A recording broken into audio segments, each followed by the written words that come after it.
अनंत यात्रा और दुखी होकर जीवात्मा अकेला रोते रोते चलता है। इसका अनंत काल की रोना समाप्त हुआ नहीं, ये समाप्त होता नहीं, समाप्त हो नहीं सकता है जब तक वो भगवत प्रेम सान्निध्य प्राप्त नहीं कर पाता है, अपने स्वरूप में स्थित नहीं होता है, तब तक जाकर के उसका ये रोने से उसकी निवृत्ति नहीं। रोना पड़ेगा। आत्मा तो आनंदमय है, भगवत अंश है, और वो सत्ता ही है स्वयं आनंदमय। भगवान पूर्ण आनंदमय अखंड आनंद सिंधु, उस सिंधु के एक बिंदु है जीव चैतन्य सत्ता, स्वतः आनंदमय है। आनंद उसको हर्षमय मैग्नेट की तरह आकर्षण कर रहा है। वो ढूंढता है आनंद, आनंद कहाँ आनंद, कहाँ आनंद। एक बच्चा भी जानता है आनंद के पीछे वो भी घूमता है, लेकिन उसको आनंद प्राप्ति का माध्यम अलग है।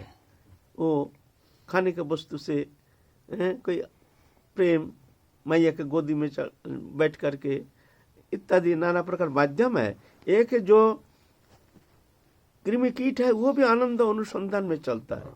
आनंद उसको मैग्नेट की तरह आकर्षण करता है और वो आकर्षित होकर के भागता है। आनंद हमको कहाँ मिलेगा, उसका माध्यम अलग है। थोड़ा सा खाना मिल जाए, थोड़ा सा आस्वादन मिल जाए तो उसी में वो तृप्त मानता है अपने को, ऐसा है। आनंद स्वरूप आनंद, तो ये स्वरूप विस्मृति के कारण शरीर धर्मी बन करके प्रकृति में वो आनंद को अनुसंधान करने में तत्पर रहता है, और जन्म से लेकर मृत्यु तक वो आनंद को तलाश में वो चल रहा है।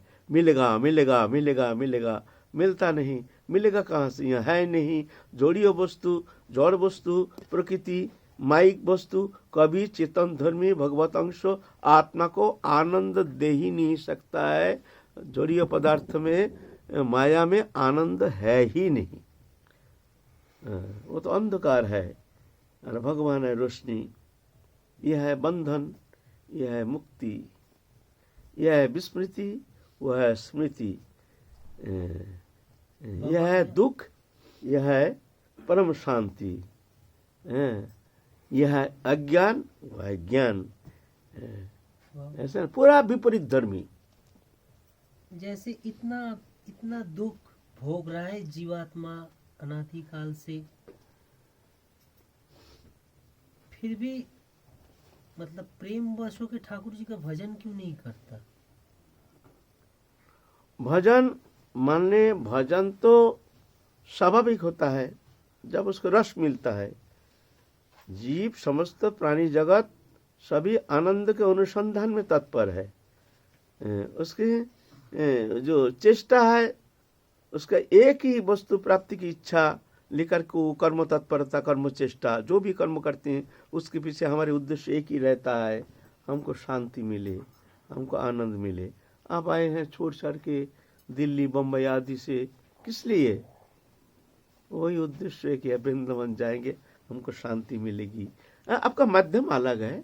भौतिक पदार्थों में वो लोग पार्टी में जाते हैं, होटल में जाते हैं, वो जो भौतिक मायाबद्ध जीव है और भ्रमित होकर उसका कुमार्गगामी है। वो जानता नहीं है उधर दुख है, उधर अशांति है, उधर अज्ञानता है, वह मोह है, वह भ्रम है, वह अंधकार है। वो जानता नहीं है, उसमें सोचता है इसमें आनंद है, जान करके उसके पीछे भाग रहा है। लेकिन उसका उद्देश्य एक ही है, हमको शांति आनंद मिलेगा। शराब की प्याला से वो आनंद लेना चाहता है। बोलो यार अब क्या कहें। तो और जो चेतन जीवात्मा है, जो जान गए हैं गुरु कृपा से, भगवत कृपा से, शास्त्र कृपा से, उसको चेतन हो गया है, ये अंधकार है, हमको रोशनी की ओर जाना है, हम भगवान के अंश हैं, भगवान से हमारा नित्य संबंध है।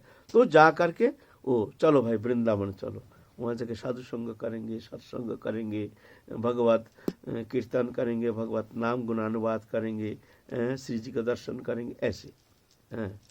तो ये प्रेरणा का एक स्रोत है। पहले जब उसको रस मिलता है तब जाकर के वो धीरे धीरे धीरे धीरे उस विषय में वो आग्रही हो करके भजन करने के लिए चेष्टा करते हैं।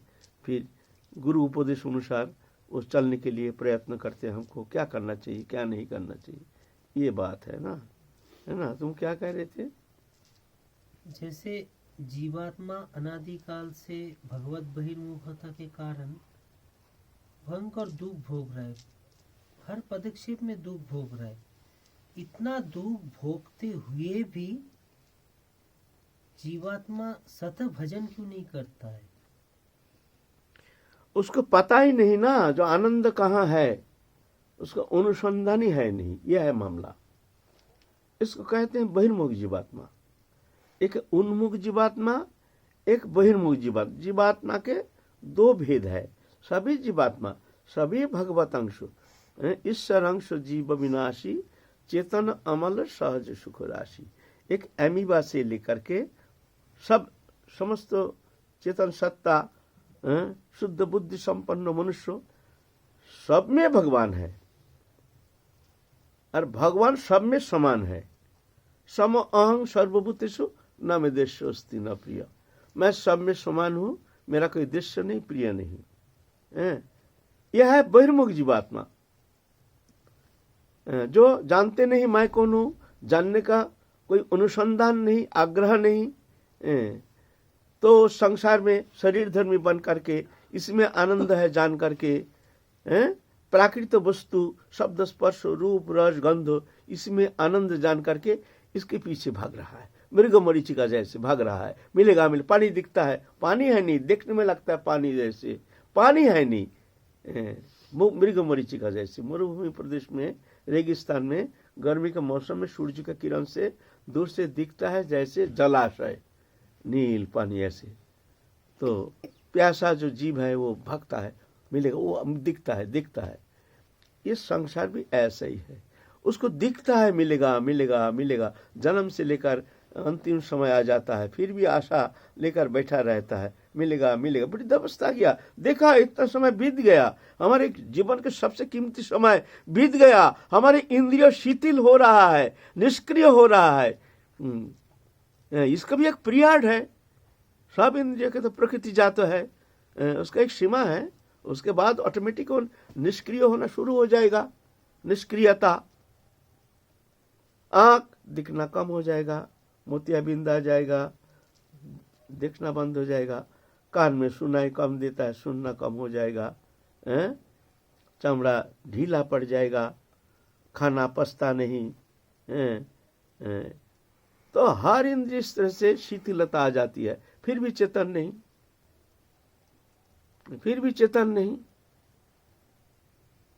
आंख दिखता नहीं है, फिर भी चेतन। सब वार्निंग आता है, देखो तुम सावधान हो जाओ, तुम्हारी इंद्रिय वृत्ति धीरे धीरे अब नष्ट होता जा रहा है, तुम अब जा रहे हो मृत्यु की ओर। मानने के लिए तैयार नहीं, लेंस लगा लेता है। अब हम देखेंगे, कान में सुनता नहीं, मशीन लगा लेता है।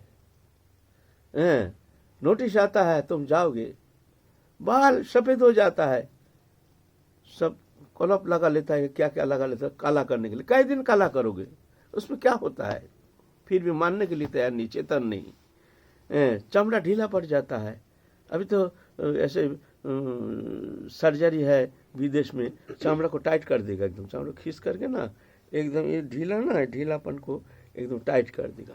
बहुत पैसा लगता है, ऐसा कर लेता है। क्या उसमें क्या होता है, तुम्हारे सब इंद्रिय धीरे धीरे शिथिल हो जाएगा, निष्क्रिय हो जाएगा। एक दिन समस्त चेष्टा रहते हुए, समस्त तुम्हारे अंदर प्रकृति संपदा रहते हुए भी तुमको विवश होकर के ये शरीर छोड़ के तुमको जाना पड़ेगा, फिर भी चेतन नहीं। बताओ। तो ये जो बहिर्मुखता अनादिकाल के, ये बहिर्मुखता दोष के कारण जीव भ्रमित होकर के, इसको चेतन जो है सत्संग मिला नहीं, साधु संग मिला नहीं, कौन ज्ञान देगा, कौन समझाएगा। जब तुम ये शरीर धर्मी नहीं हो, तुम इसके अतीत हो, तुम चेतन हो, तुम आनंद सदा आनंदमय हो, तुम भगवान का अंश हो, तुम नित्य शुद्ध सनातन, तुम देखो पीछे मुड़ के देखो, वहां अनंत आनंद सिंधु भगवान। कोई कहते हैं, हमको पूछते हैं, बाबा क्या भगवान हमको कृपा करेंगे, भगवान हमको स्वीकार कर लेंगे, हम तो इतना पापी हैं, ऐसे हैं, क्या भगवान हमको स्वीकार करेंगे? हम तो उसका मुंह देखते रहते हैं। देखो ये क्या शब्द, उल्टा शब्द कह रहा है, पूरा उल्टा शब्द। ये शब्द, ये प्रश्न होता ही नहीं। बोले क्यों? अरे भगवान तुम्हारे साथ है, पीछे खड़े हैं। भगवान चाहते हैं जीव हमारे पास आ जाए, आ जाए, क्यों? उसके भगवान का अंश है ना, बहुत प्रिय है, हम भगवान के बहुत प्रिय हैं। भगवान हमारे सबसे प्रियतम हो, सबसे निकटतम है, तुम भूल गए हो। भगवान तुम्हारे पीछे खड़े हैं, हाथ ऊंचा करके, आ जाओ, आ जाओ, मैं हूं। तुम्हारे पहले भी हम थे, अभी भी हम हैं, पीछे भी हम रहेंगे। तुम मानो या ना मानो, नहीं मानते हो तुम अंधकार के ओर, हमारी तरफ पीछे मुड़ करके तुम अंधकार के ओर देख करके भाग रहे हो। आनंद मिलेगा, अरे आनंद सिंधु मैं स्वयं हूँ। देखो पूर्ण आनंदमय, पूर्ण आनंद घन स्वरूप, सच्चिदानंद स्वरूप, तुम्हारे सबसे प्रियतम हो, निकटतम हो, मैं तुम्हारे साथ हूँ। देखो ना, देखने के लिए तैयार नहीं, वो भ्रमित हो रहा। वो दुनिया का रंग तमाशा, उसमें भगवान का जो आनंद सत्ता का एक रिफ्लेक्शन मात्र, मृग मरीचि का, उसमें है नहीं, आनंद है नहीं, है ना। जैसे मान लो फिल्म है ना, फिल्म देखते हैं, फिल्म क्या है, एक फिल्म होता है, उसमें फोकस, जो फोकस मारता है उसमें, और वो फोकस जाकर के पर्दा के ऊपर गिरता है, तो पर्दे के ऊपर दिखता है, हिलता है, डोलता है, सब कुछ करता है। लेकिन वो जो फिल्म अलग है, फोकस कहीं से आ रहा है, फिल्म कहीं है, देख रहे हैं हम फिल्म, कितना सुंदर नाच रहा, गा रहा। ऐसे ही ये जो शरीर है एक फिल्म जैसे, इसमें चेतन सत्ता जैसे फोकस जैसे, ये फोकस गिर रहा है संसार के ऊपर, और वो आनंदमय, भग रहा आनंद मिलेगा। अब देखें फिल्म, देखें फिल्म जो फोकस किस तरह से फिल्म सिनेमा दिखाता है, रील चलता है, उसके पीछे पावर फोकस रहता है, लाइट ऐसा रहता है, फिल्म घूमता है और उसका जाके गिरता है पर्दा के ऊपर। तो ऐसा ही पर्दा है, ये संसार है, पर्दा गिर, वो है नहीं, उधर पीछे कुछ हो रहा है, ये माया के द्वारा वो फिल्म शरीर है, और फोकस है आनंदमय भगवत सत्ता, उसमें फोकस जा रहा है, ये संसार रूपी पर्दा के ऊपर गिर रहा है, और कितना सुंदर आनंद है, नाच रहा, हिल रहा, डोल रहा, गा रहा, कुछ नहीं, सब फोकस है, फोकस भाग रहे हैं, मिलेगा मिलेगा मिलेगा मिलेगा, कितना सुंदर। अंधकार की ओर भाग रहा है, जहाँ रोशनी है उधर तो मुंह घुमाता ही नहीं, जहाँ अंधकार है वहां भाग रहा, और भगवान कहते आजा आजा आजा आजा, मैं तेरे साथ, उसको सुनने के लिए तैयार नहीं। तो कहते हैं बाबा क्या भगवान हमको स्वीकार कर लेंगे? कैसे भूल प्रश्न, ऐसा प्रश्न होता नहीं। अरे भगवान तुम्हारे सबसे प्रियतम निकटतम थे, अभी हैं, पीछे भी रहेंगे। तुम मानो या ना मानो इसमें कुछ फर्क नहीं पड़ता है। हम अगर नहीं भी मानते हैं, भगवान मानते नहीं, जानते नहीं, इसमें कुछ प्रियता का हमारे भगवान के साथ हमारे जो नित्य प्रियतम, सबसे प्रियतम निकटतम संबंधो, अविच्छिन्न अखंड आनंदमय संबंधो, अविच्छिन्न जैसे दूध में माखन, ये संबंधों का डिटैचमेंट कभी होना संभव नहीं है। मानो या ना मानो, नहीं मानने से भी फर्क नहीं पड़ता है, हम मानते नहीं, मत मानो, लेकिन भगवान प्रियतम। तो हम कहते हैं तुम ये भ्रम छोड़ दो, भगवान हमको स्वीकार, भगवान है, रहेंगे, पहले भी थे। तुम क्या भगवान को मान लोगे? भगवान तुमको मानेगा नहीं, तुम क्या भगवान को मान लोगे? पहले तुम स्वीकार करो, देखो वो है, तुम्हारे अंदर स्वीकृति है नहीं, तुम छल कपट कर रहे हो, तुम्हारा मन है संसार में, मुंह में कहते हैं भगवान हमको मान लेंगे, भगवान हमको अपना लेंगे। अरे वो अपना था है, रहेगा, तुम अपना मान लोगे? तुम अपना मान लो तो देखो वो है, विद्यमान है, तुम्हारे साथ है, ऐसा नहीं। पापाचारी, अभिचारी, व्यभिचारी, दुराचारी, कदाचारी, ये सब भगवान देखते ही नहीं। ये प्रकृति जात गुण है, इसमें आत्मा से इसका कोई संबंध नहीं है। आत्मा है भगवान के अंश, इसीलिए भगवान ये अवगुण देखते ही नहीं, क्यों? ये प्रकृति जात है, प्रकृति जात जो है यह प्रकृति के गुण है, ये आत्मा संबंधित है नहीं, इसीलिए भगवान ये देखते ही नहीं। कौन अभिचारी, व्यभिचारी, कुविचारी क्या है, ये देखते ही नहीं। जिस दिन तुम भगवान को ऐसे स्वीकार कर लोगे, तुम जान लोगे जो सबसे प्रियतम हमारे, सबसे निकटतम हो, तुम पीछे मुड़ के देखोगे, तो भगवान उसी दिन तुमको स्वीकार कर लेगा। कौन तो प्रतिजानी न में भक्ता प्रणश्यति, तुम प्रतिज्ञा करके कह सकते हो बस मेरे शरण में आ गया, अब ये नष्ट होने वाला नहीं, अब हम तो इसको बस अवश्य अपना लेंगे, हैं अपना था है। थोड़ा सा देखते हैं, थोड़ा सा माया मोह रहने के कारण थोड़ा सा संसार चक्र में रहना पड़ता है। जब तक वो अज्ञान अंधकार और माया मोह पूर्ण रूप से निवृत्ति नहीं होती है तब तक थोड़ा सा रहना पड़ता है। जैसे एक पेड़ काट दिया, काटने का साथ साथ वो जलता नहीं है। आप चाहोगे काल काट दिया, आप बोलो भाई ये जलता क्यों नहीं, ये धुआं क्यों निकलता है, हैं? और काल काट दिया दिखते पत्ता भी उसका हरा भरा है, ऐसे क्यों है भाई? अरे भाई सूखने के लिए समय देना पड़ेगा, हैं? और जब तक नहीं सूखेगा तब तक वो लकड़ी जलेगा नहीं। अग्नि में दोगे तो धुआं निकलेगा, कच्चा है ना, रस है ना।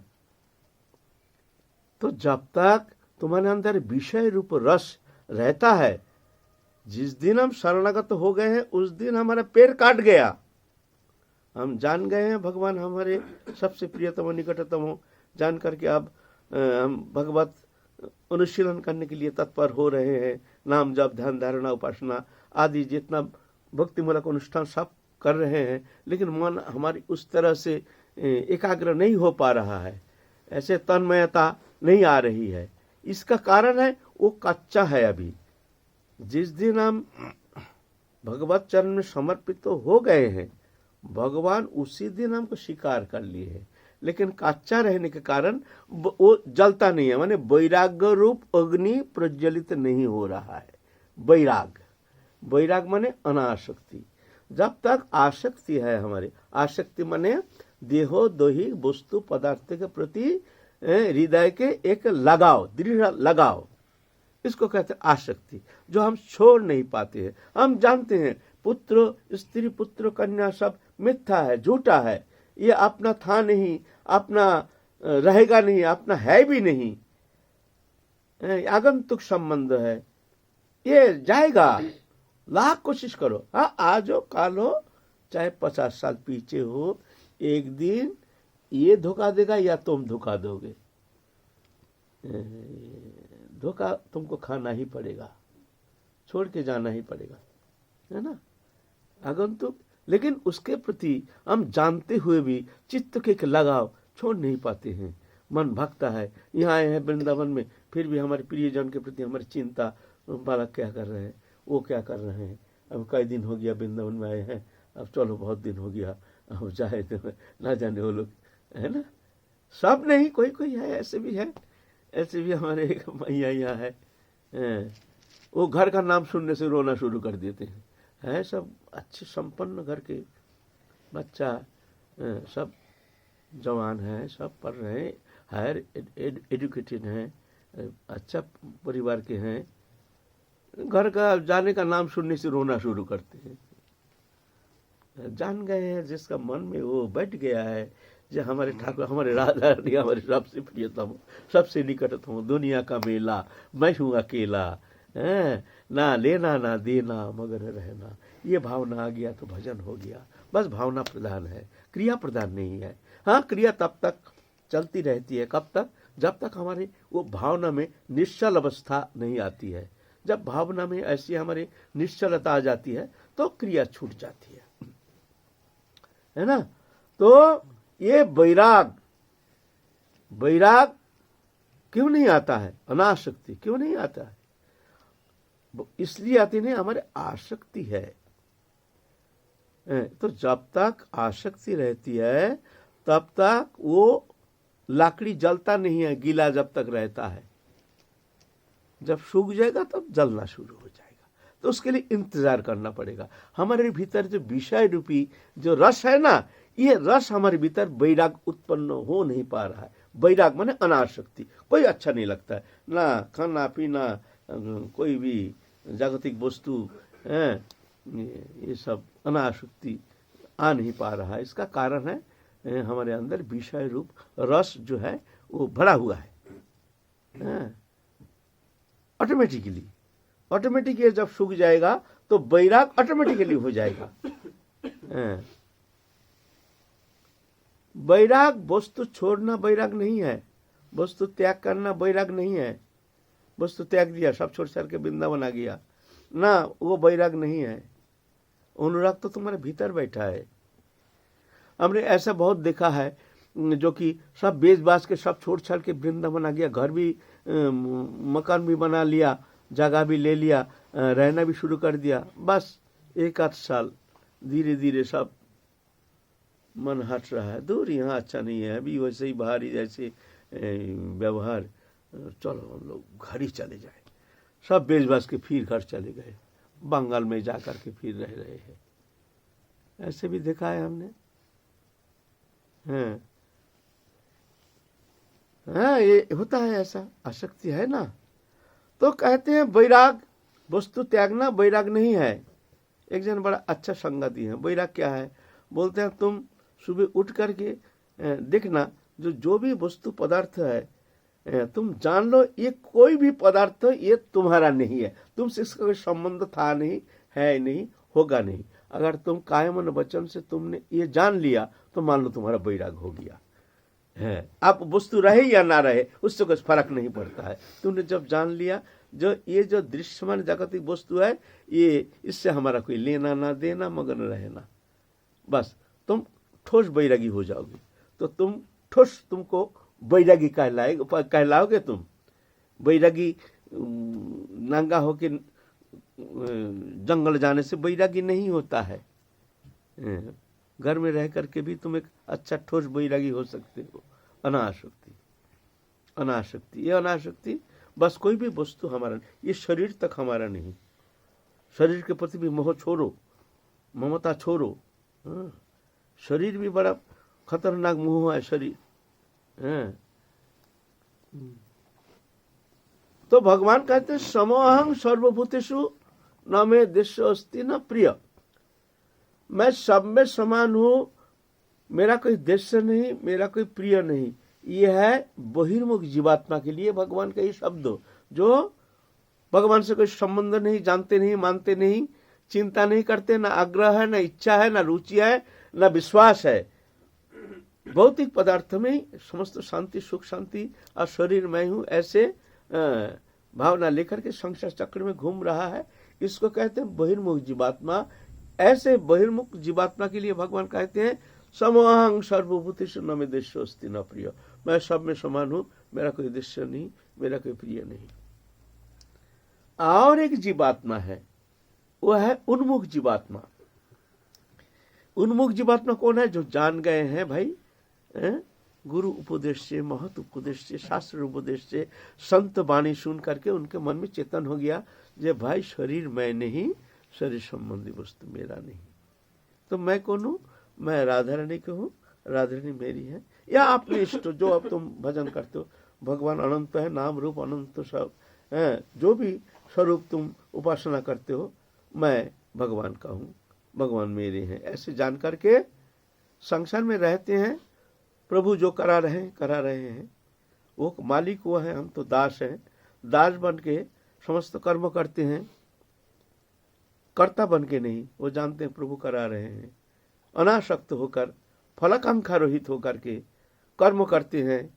तो ये कर्म उसका बंधन का कारण नहीं होता है, ये कर्म उसका मुक्ति का कारण हो जाता है।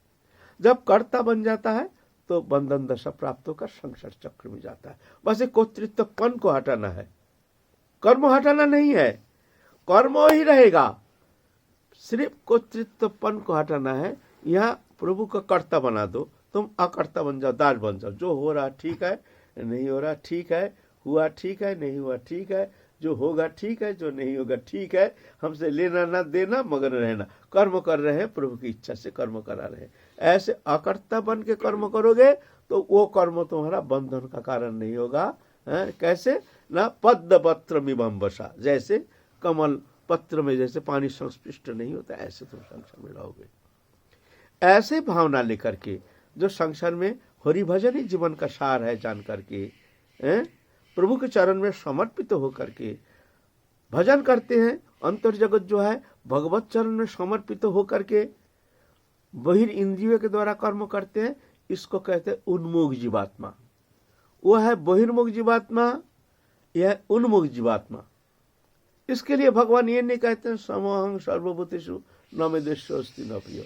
यहाँ भगवान क्या कहते हैं, जे भजन्ति तुमं भक्ता मोहिते तेषु चप्योहम लो। यहाँ क्या कहते हैं, समोहं सर्वभूतेषु न मे दृश्यो अस्ति न प्रियो, ये बहिर्मुख। लेकिन जो जे भजन्ति तुमं भक्ता, जो भक्ति के साथ मेरा भजन करते, ऐसे मैं जो कहा, मोहिते, वो मुझ में रहता है, ऐसा नहीं मैं समान हूं, ऐसा नहीं, वो मुझ में है। और तेषु चप्यहम, उसके भीतर भी मैं रहता हूं। मानो वो हर समय हमको ही देखते हैं, हृदय में धारण करके बैठने के कारण हर समय हमको अनुभव करते हैं जी हमारे भीतर ही हमारे ठाकुर जी है, हमारे इष्ट है। वो एक तन्मयता, तल्लीनता, एक आनंद में निमग्न रहते हैं। हमारे प्राणेश्वरी राधा रानी हमारे भीतर है। ऐसे एक दृढ़ निश्चय करके वो शांति प्राप्त करते हैं। भगवान भी ऐसे भक्त को हर समय जैसे हमारे भीतर ऐसे भक्त बैठे हैं। यहाँ भगवान नहीं कहते हैं मैं सब में समान हूं, मेरा दृश्य नहीं प्रिय नहीं। यहाँ अलग शब्द, जे भजन्ति तुमं भक्ता मोहिते तेषु चप्यहम, है ना। तो ये बात है, जो जान गया है तो वो टारगेट भी उसका ठीक होना चाहिए। हमारा अंतिम टारगेट क्या है, हमारे टारगेट है इस शरीर रहते रहते हमको राधा रानी के चरण में हमारे वो अनन्य भक्ति वो प्रेम चाहिए। हमको वो प्रेम प्राप्ति करनी है, कैसी भी हो। उसके लिए कुछ भी करना पड़े वो करने के लिए हम तैयार हैं, हम सब करने के लिए तैयार हैं। हमको वो प्रेम चाहिए। टारगेट, अगर तुम्हारा टारगेट ठीक है तो ठीक तुम चलते रहोगे। तुम्हारा टारगेट ही ठीक नहीं, जीवन का टारगेट क्या है, टारगेट होने से चलोगे, चलते क्यों नहीं। तुम्हारा टारगेट ठीक नहीं हुआ। हाँ तो इच्छा है भजन भजन करेंगे, ठीक है, इस जन्म में नहीं, फिर आगे जन्म में फिर जाने कभी ना कभी। तो ऐसे नहीं, ऐसे भावना लेकर के तुम्हारा टारगेट ठीक ही नहीं, तुम्हारा विश्वास ही नहीं है, तो फिर ठीक है, चलो फिर मरो, फिर जन्म, फिर कभी ना कभी। ऐसे कभी ना कभी नहीं, इसी जन्म में हमको राधा रानी की कृपा प्राप्ति करनी है। बोले किस बल पर, हम में तो ऐसे गुण है नहीं, हम तो बहुत अवगुण के खान है, तो फिर हम कैसे प्राप्त करेंगे। बोले ना, उनकी कृपा पर हमारे भरोसा है, उनकी करुणामयी दयामयी हमको अवश्य कृपा करेंगे, इसी जन्म में कृपा करेंगे, क्यों नहीं करेंगे। हम उनके शरणागत हैं, और जब शरणागत है तो क्यों भाई हम वंचित हो जाएंगे। ऐसा थोड़ी होता है, ऐसा थोड़ी होता है। इतना कृपा किए हैं, ऐसे पापी को उद्धार किए हैं, तो हम जैसे पापी को भी उद्धार करेंगे। ये बल पर, राधा रानी की करुणा के बल पर, ये भरोसा लेकर, विश्वास लेकर हमको कृपा करेंगे ही इसी जन्म में। भावना ऐसी रखनी चाहिए, कभी भावना छोटा नहीं रखनी चाहिए। हम पापाचारी है, ना जाने कितना जन्म बीत जाएगा, तब जाके देखो फिर आगे। फिर ऐसा थोड़ी होता है। काल चक्र कहाँ से कहाँ तुम्हें लेके तुमको फेंक देगा, कौन जोनी में फेंक देगा, गारंटी थोड़ी है तुम भजन करोगे। इतना सुंदर जन्म दिया है, अभी तुम्हारा भजन नहीं हो रहा, और तुम आगे एक सुंदर जीवन के लिए इंतजार कर रहे हो, शुभ दिन के इंतजार में बैठे हो। उस दिन हम भजन करेंगे, मूर्ख कहीं के। सबसे शुभ दिन तो आज के दिन है, शुभ दिन किसी का हाथ में आया नहीं। ऐसे मूर्खता मत करो, शुभ दिन का इंतजार मत करो। आज के दिन सबसे सुंदर दिन है।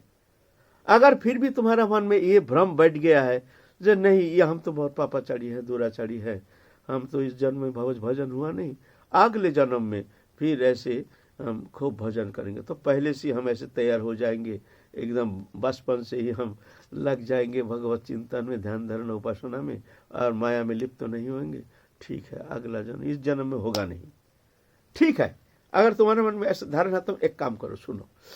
तो आज रात को सो जाओगे ना, तो सुबह जब उठोगे तुम चिंतन करना, वही जन्म हमको आज आया है। आज के दिन पुनर्जन्म हमारे, हम सो के उठे ना, वो हम जिस जन्म के इंतजार कर रहे थे, वो आज वो जन्म हमको मिल गया है। अब तुम चल के दिखाओ। मूर्ख, शुभ दिन के इंतजार में बैठे हो, अलस मंद बुद्धि तुम्हारे अंदर है, अलसता, अविश्वास है बहिर्मुखता दोष, है जागतिक वस्तु पदार्थ के प्रति आसक्ति, और आप तो छल कर रहे हो। भगवान देखते ही नहीं कौन पापाचारी अभिचारी व्यभिचारी। अपेक्षित सुधराचर भजत माम अनन्यवाक् साधुरव सम्मन्तव्य सम्मग भवसित ईश क्षिप्रं भवति धर्मात्मा षट्छन्ति निगच्छति कौन तो प्रतिजानी न मे भक्त प्रणश्यति। अति दुराचारी व्यक्ति भी मेरे शरण में आता है तो वो नष्ट नहीं होता। भगवान कहते हैं, हम नहीं कह रहे हैं, फिर भी तुम बार बार कहते हो मैं पापाचारी व्यभिचारी, क्या भगवान हम किस जन्म में कृपा करेंगे? तुम्हारा चाहन ठीक नहीं है, तुम्हारा आग्रह नहीं है, तुम्हारा विश्वास नहीं है, तुम्हारा भरोसा नहीं है, सबसे बड़ी बात है तुम्हारा चलने की इच्छा ही नहीं है, तुम जाना ही नहीं चाहते हो, झूठ बोलते हो, कपट कर रहे हो, भगवान को छल करते हो, जे हमको इस जन्म में न कोई जन्म में मिलेंगे। चाहन बड़ी बात है, हमको चाहन को ठीक रखो, हमको मिलेगा ही, हम कुछ नहीं चाहिए, हमको कुछ नहीं चाहिए, बस इसी जन्म में कैसे भी हमको ठाकुर जी का चरण चाहिए, ये आशा लेकर बैठे रहो। देखो कैसे मिलता है कि नहीं मिलता है। मेरे ख्याल से ऐसे अगर किसी का प्रिपरेशन, मेंटल प्रिपरेशन हो गया तो भगवान किसी अवस्था में आपको छोड़ेंगे नहीं, ये मैं गारंटी से कह सकता हूँ। जय जय श्री राधे श्याम।